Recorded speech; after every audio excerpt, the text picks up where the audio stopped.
Hey, party people, it's Mr. Boyle. I would love to tell you this is the only time you're going to have to see me on video this year, but it's not. Next week and the week after, you're going to get me on video a little bit too. So today, we are doing part of a project called DDay 2044. This is a project I've been involved with for a couple of years now, and it's a guy from California who I think you might get the chance to meet later this year, possibly in December. This man's name, Mr. Birmingham, he and his wife own a place in France, and they're close to the landing beaches. They have watched every year as the crowd gets older and smaller, except for the big anniversary years. And what they have worried about is that we're in danger of people just forgetting about what happened in Normandy. So Mr. Birmingham started this nonprofit organization called DDay 2044. You guys watched the intro video already that talks about the importance of D-Day. It's a video made by the American Battle Monuments Commission about the American cemeteries in general and the Normandy Cemetery in particular in the Battle of Normandy. I'm very passionate about this because this is where my Uncle Paul was killed. So what we're doing, we're gonna be part of Mr. Birmingham's organization. We're gonna be part of this, and what he wants us to do is learn a little bit about Normandy, kind of get a passion in our lives about remembering this and remembering it for the rest of your lives. Our hope as old men, I am an old man, Mr. Birmingham is an old man. Our hope is that in 2044, when guys like he and myself are long dead, that in 2044, when y'all are about our age, in your 40s or so, our hope is that you guys are going to go over to Normandy. That when we get to the 100th anniversary of D-Day and you have teenage kids that are being punks and not doing their homework, and they're like, history's stupid. Why do I care about this, Mom? Why do I care about this, Dad? Our hope is that you guys on that anniversary on June 6th in 2044, you're going to be like, listen, kid, we're going to France and we're going to remember this. Or that, if you're in the United States, that you'll take time out on June 6th of 2044 and you'll remember the bald guy from that class that you had back at that weird old building on Morrison Drive. And you'll think about the sacrifices that people made for you and I to have the life that we have today. So, you've watched the intro video. Let's start in on the lesson. And this is going to be broken into segments, and I'm going to give Mr. Rossler a little warning on when he's going to have to pause it so you guys can do some reading, and then you'll unpause it, and I'll talk about the stuff that you just read a little bit. This is a lesson that's going to take us 2 days. We're going to start it on Monday. We're going to finish it up when I'm back with you guys in person on Wednesday.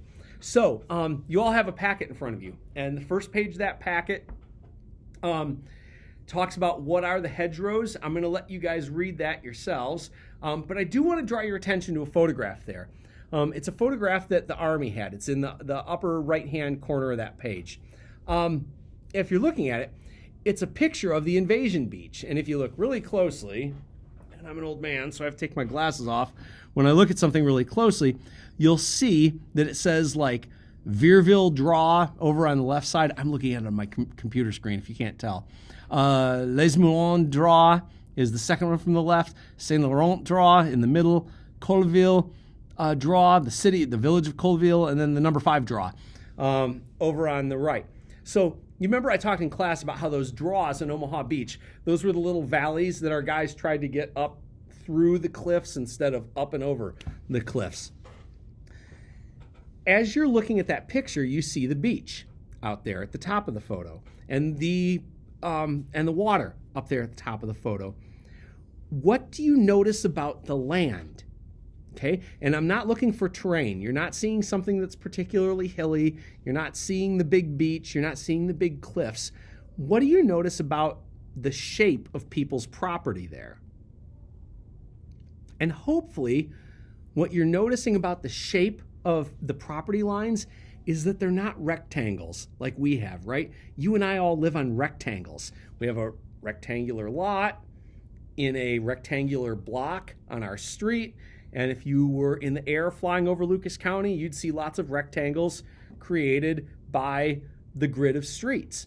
When you go running out in the country, if you were out in Fulton County or Western Lucas County or even out past Clay High School, if you go out running, it's easy to know how many miles you're running in the country because every time you go by a road, it's 1 mile. Everything is 1 mile square out there. We're all squares, and I hope what you're noticing here is that these are not squares and they're not big. So with that, I'm giving Mr. Rossler a little bit of warning to pause here. Why don't you guys read that first page?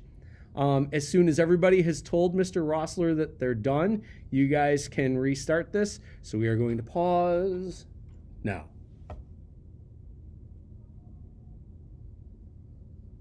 And we're back. So, you read that.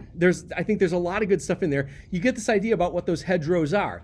It's an earthen wall. What you're looking at in that picture at the top right, all of those black lines that you see, they're not roads, they're walls that are made of dirt. And, you know, it's maybe sometimes 4 or 5 feet high, sometimes 6 and 7 feet high.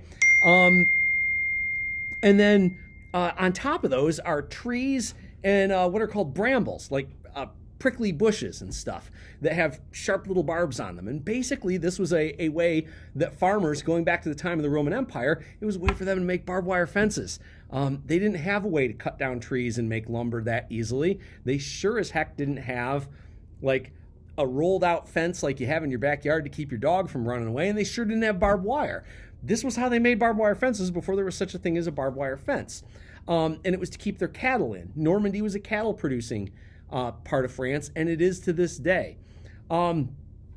So over time, people didn't move their fields, and their fields just kind of grew organically. Like, well, we're following this creek line. Well, I'm going to grow it out this way. So they don't have regular shapes. And I think that's what you notice about that map up there. They're irregular shapes, and then connecting them are wagon roads. And those wagon roads are not straight roads like we have in Northwest Ohio. Those wagon roads go all over the place, and they're very narrow. They're located between a couple of hedgerows. So you've got little narrow road, hedgerow here, hedgerow over here. I think you can imagine from a military perspective, do you want to be driving down this road that has a little fortress here and a little fortress here, and the stuff on top is so thick that people can't see through it? That's a pretty difficult thing. That piece says, it quotes Stephen Ambrose, who's one of my favorite historical writers. Not necessarily the greatest historian, but a really good historical writer. He says, no terrain in the world was better suited for defensive operations than the hedgerows, where the Germans could just hide cannons and hide guys behind all of these little earthen walls. And every time we wanted to take a field, we couldn't just drive the tanks through here. We had to take it field by field by field. So it brings us to our next page. Class change. It's 1:53 in the afternoon when I'm making this. And the next page you see says, where were the hedgerows? And I'm just going to kind of look at this one with you. If you guys look at that map that you have in front of you, the part that is kind of slanted in, that has the slanted shading, shows you where these hedgerows are. Now, the French always have a more beautiful word than we do. We have hedgerow. They have bocage. So this is called the bocage country in French. And since it's in Normandy, it's sometimes referred to as the Norman bocage. And that's what they called this part of France. You notice how much of the Normandy area is the Norman bocage. Up near the beaches, it's not terrible, but the bocage country gets really thick. As you look at that little squiggly line, that's how far the Allies had made it by the 2nd of July. So the first month of fighting basically only got us that far into France. That's not very far, is it? That's only, if you look at the scale is 0 to 30 miles. There's places where we haven't even gotten 5 miles inland yet. At the deepest part, we haven't made it 30 miles into France yet. We are still basically stuck on the beaches after a month because of this bocage. Now, looking at that map, you see that there's a town called Saint-Lô, and it's right outside one of the bumps in that line. Saint-Lô was seen as a really, really, really important town for us to take in the initial invasion of France. Saint-Lô had all kinds of railroads and roads that came together. It had phone and telegraph lines that came together. And the feeling was, if you control St. Lo, you're going to control the ability to send things by road and railroad over the rest of France. And you're going to deprive the Germans of the ability to do that. They can't bring guys to the front on trains if you take the train station. So this was a really, really critical thing for us to take as we wanted to push on toward Paris. So, third thing, I'm going to have you read the third page here again. We'll pause in just a second. Why were our forces unprepared for this? You guys and I think of this today and we're like, okay, so there's little humps of dirt and they got bushes on top. This is the American military we're talking about. Are we really going to let something like that slow us down? Wouldn't we bring along stuff to just dig them up? So I'd like you to take a couple seconds to read this part. Why were American forces unprepared to take the hedgerows? We will pause in just a second, and then Mr. Ross will restart it once everybody is checked in. So we shall pause now.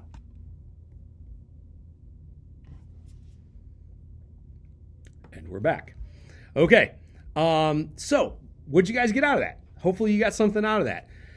There's some disagreement. I hope you understood this. There's some disagreement on why we were so unprepared, because believe you me, we were really unprepared for this kind of fighting.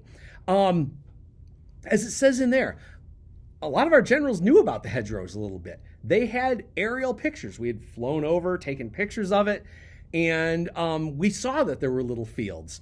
Michael Doubler, the guy who's quoted here, he is a really, really good historical writer, and he has a really good, very small book from the 1980s called Busting the Bocage that's all about these fights in the hedgerow. And Captain Doubler, at the time that he wrote this, Captain Doubler said that we kind of knew what the bocage was like, but we didn't prepare them for fighting. Then we had these maps, okay? The Army's maps going into World War II in France were basically based on the World War I maps and the British maps. And the maps did not, I've looked at these maps, and I wish I had a copy to show you right now. Remind me in class on Wednesday to show you guys a copy of these maps. The maps showed roads. They didn't show what the terrain was like. So if I'm a 24-year-old Army officer and I'm looking at a map of roads, I'm like, cool, it's like Ohio. No problem. Let's go down the road. And it's not really telling me, yeah, this is not just roads, my man. These are little fortresses all over the countryside. So these fine details like hedgerows get left out of the maps. So even though the generals kind of knew what was happening, these guys who are much closer to your age than mine, who are leading folks who are your age into combat, they have no idea what's out there. They're surprised by it when they get up to the hedgerow country. There's another bell.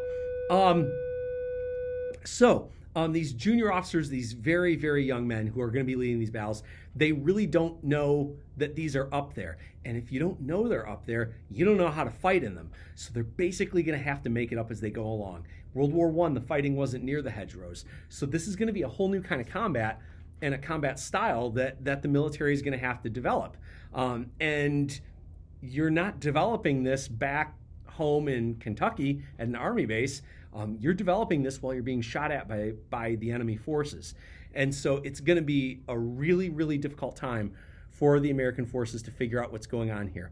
We're going to go on to the next thing. I'm going to read this one with you. So if you can turn to the page that says across the top, how did American troops try to take them at first? Let's read it together. So follow along.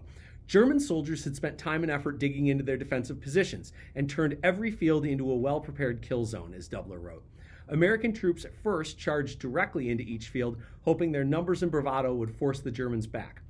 Such assaults were suicide missions, leading thousands of men to their deaths. If foot soldiers crossed over and into the open field, they would be cut down by machine gun fire. If tanks tried to go up and over the hedgerows, they would expose their lightly armored undersides to German anti-tank weapons. Folks, if I can pause here for just a second. The one part of a tank that didn't have any armor on it was the bottom, because you expected a tank to get shot at from the sides or from the front or even from the back to some degree. They didn't armor the bottom. So when you drove a tank, if you can, again, pretend my hand is a tank, and then the belly of the tank comes up.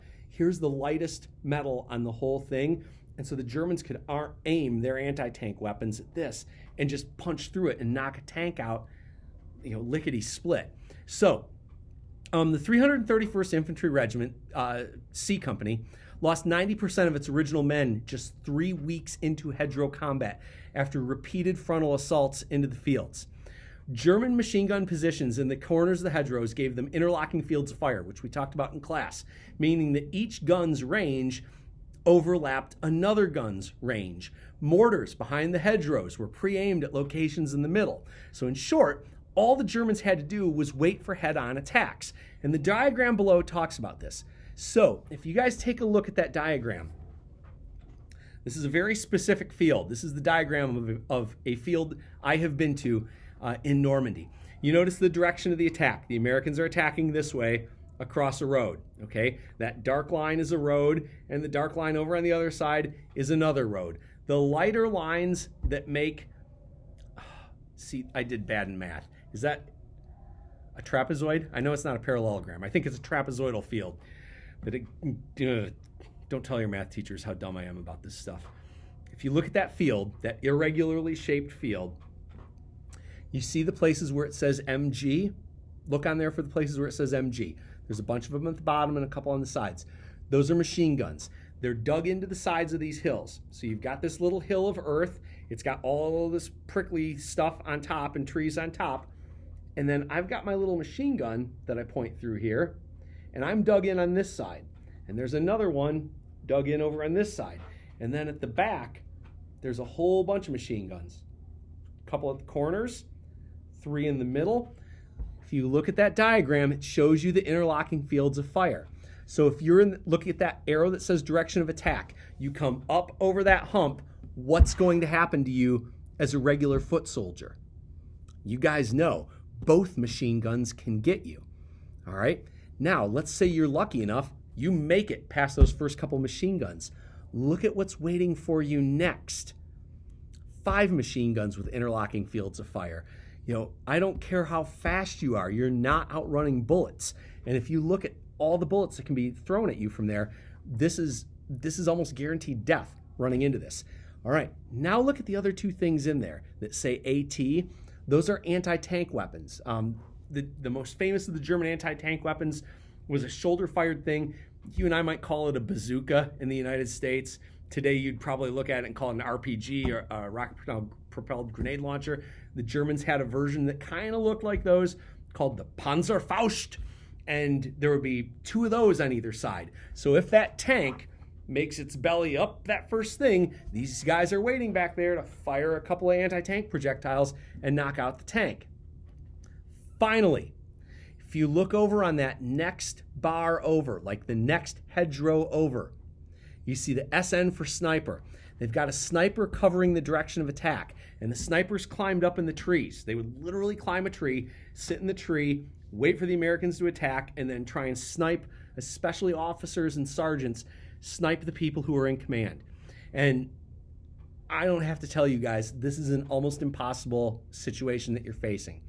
So this is where we get into a little simulation. And this is probably where you guys are going to work the rest of the day on this, and then I will see you on Wednesday and we'll talk about the rest of it. So you're on a paper now that says you are the officer. So if you read from the top, the problem American forces at every level had to solve was deceptively simple. It seemed to be easy. How do we take more hedgerows effectively with less loss of life? So I want you to put yourselves in the shoes of one of these American commanders on the last day of the Battle of the Hedgerows. It's July 26th, 1944, and you are the commanding officer of Charlie Company 331. Your company of about 200 guys is supposed to take the hedgerow-surrounded field marked X on the map on the next page. And the regimental commanders have given you 2 tanks to use in your assault. So there's a map on the next page. And I want you guys, you can work in teams of 2 if you'd like. I want you guys to draw the following symbols on each map to show where you're going to use these. So you are going to have 3 rifle squads, okay? And a rifle squad is 12 guys with an M1 rifle. hold on just a minute so I can give you kind of an idea of what this is. I'm so sorry. This is so low class of me. I am about to do something that like old people do, right? Which is show you a screen on a screen.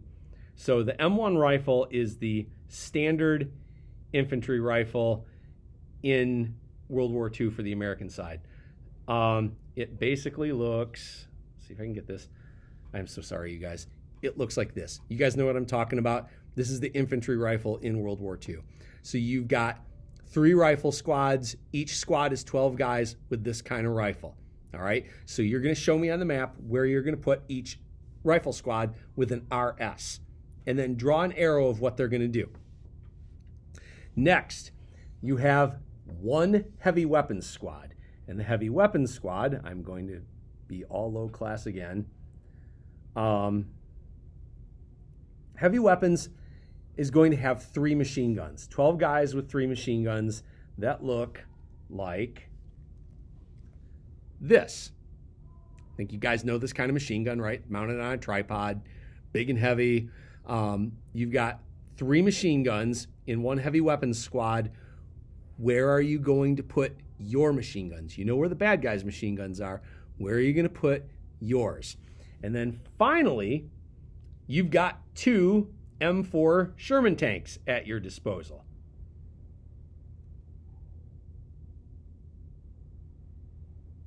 I'm trying, guys. I'm trying. Sherman tank. Where's the picture? There's the Sherman tank. All right, you guys all know this bad boy.